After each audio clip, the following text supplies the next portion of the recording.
التراويح. عن وضع التراويح. جميل.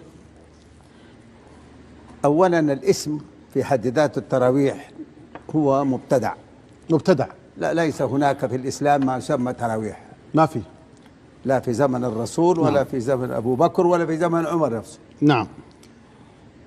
العملية اسمها قيام الليل يعني. بالضبط. جميل. العملية أن الله سبحانه وتعالى في كتابه العزيز حث على قيام الليل، التهجد وقيام الليل وصلاة الليل وقرآن الفجر، كل هذه أشياء يعني معروفة للمسلمين جميعا. جميل. نعم. وخص رمضان بالقيام. جميل. فجاء عليه أفضل الصلاة وأتم التسليم، أراد أن يترجم ما أمر به المسلمين بالقيام وشد المئزر، وجاء على طرف من بيته. جميل. في المسجد، طرف من بيته. طيب هو بيته نعم، لصق المسجد، ملاصق خرج المسجد. نعم. إلى المنطقة الأولى هذا وبدأ يصلي. جميل. فالصحابة في ذلك الزمان وهو رسول الله شافوه يصلي، وما أجمل أن تصلي خلف رسول الله. صحيح. فكلهم توافدوا للصلاة خلف رسول الله أول يوم وثاني يوم وثالث يوم. عندما جاء الرابع اختفى الرسول عنهم تماما. نعم.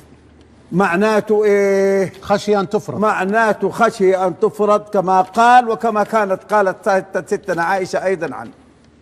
إذن العملية لو كانت سنة، نعم، أو كان يريدها أن تفرض لاستمر فيها، يعني حتى ما ترى أنها سنة ولا هي ولا سنة، لأنه المسنون هو القيام. نعم. يعني نحن دخلنا شعبان في رمضان، دخلنا التراويح في صيام في القيام. نعم. نعم. فإذا سيدنا عمر في عهده رأى المسلمين يجوا من السوق بعد ما يصلوا العشاء قبل ما يروحوا لبيوتهم، يتجمعوا 5 هنا 10 هنا 10 هنا، واحد فرد حاله يصلوا. فارتأى عليه رضوان الله رضي الله عنه أن يجمعهم على إمام واحد، وقالوا له بدعة. قال لهم استنى علي. نعم. أنا جايك في الكلام. طيب أنا آسف. أنا آسف. ما أتكلم إلا عن حقائق. طيب أنا آسف. وأجيب الأدلة كعين الشمس. جميل. والأوضح. جميل. فجاء عمر وجمعهم، غاب عنهم فترة من الأيام، وجاء مع أحد الصحابة إلى المسجد ووجدهم يصلون، فقال للصحابي الذي معه: نعم البدعة هذه. نعم البدعة. عمر نفسه سماها بدعة. قالوا له بدعة، قال نعم البدعة هذه. نعم البدعة هذه. تمام. نعم. هذا كلام سيدنا عمر. نعم. غاب عنهم أياما. نعم. ثم عاد ورآهم يصلون، وقال للصحابي الذي معه: انظر، نعم البدعة هذه، ولكن خذ كلمة ولكن الذي ينامون عنها أفضل منها. بين هذه اللي ينامون عنها، عيد العبارة عشان اللي هي القيام. نعم. أفضل منها. نعم. يعني هذا كلام عمر بن الخطاب. يعني يصلون التراويح وينسون القيام. ايوه، يروحوا تعبانين ويصلوا. نعم. هذا يروح. فقال: نعم البدعة هذه. نعم. والذي ينامون عنها أفضل. نحن دائما نقتطع النصوص، ناخذ النص اللي يمشي مع أهواءنا، أقوالنا ورغباتنا، وإن نحن مؤيدين هذا ونمشي عليه، والباقي ننساه. نعم البدعة هذه. في نقطة ثانية. تفضل.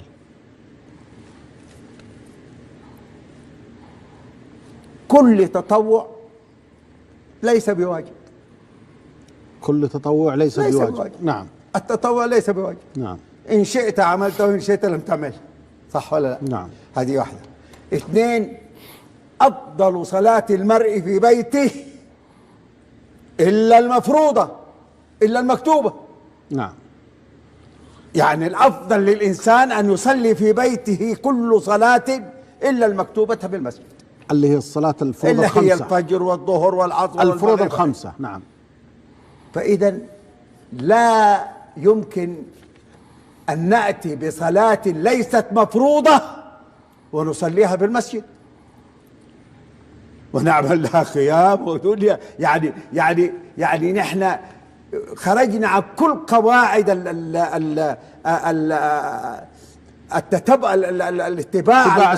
اتباع السنة بشكل غير طبيعي. أولا أن المسنون هو القيام، نعم، فجعلناه تراويح ونصلي. اللهم صل على محمد وآل محمد